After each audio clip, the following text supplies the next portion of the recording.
wewe unaiogopa kesho yako? Naicheka.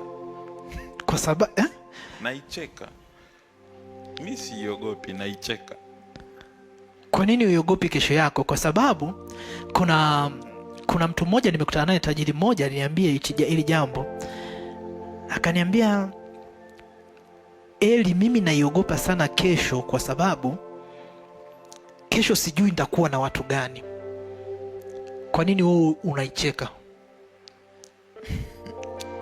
Sijui nafikiria nianzie wapi kujibu ni kwa nini siogopi kesho. Au umefanya nini ambacho kinakufanya kesho uicheke?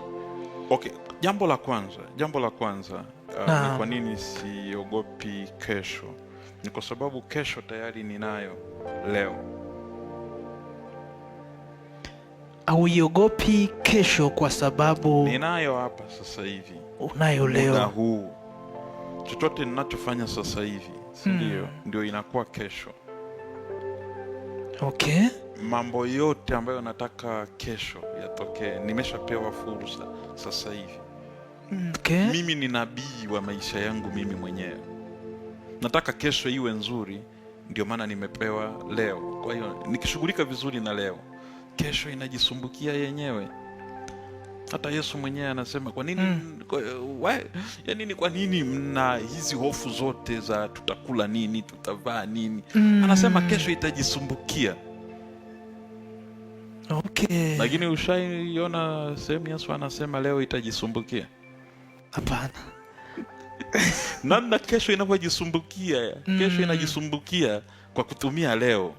Okay. Kesho inachofanya inachukua tu vitu vya leo, inavipeleka kesho. Kesho inachofanya, kesho inachukua vitu vya leo, Yep. Inapeleka kesho. Inaamua tu. Yaani inakuja leo, si ndio? Inakuja kwenye wakati wako uliopo, inaangalia, inapata hiyo kesho unayoita kesho iwe. Okay. Kwa hiyo badala ya kusumbukia kesho, fanya mambo unayotakiwa kuyafanya leo. Umemaliza matatizo ya kesho.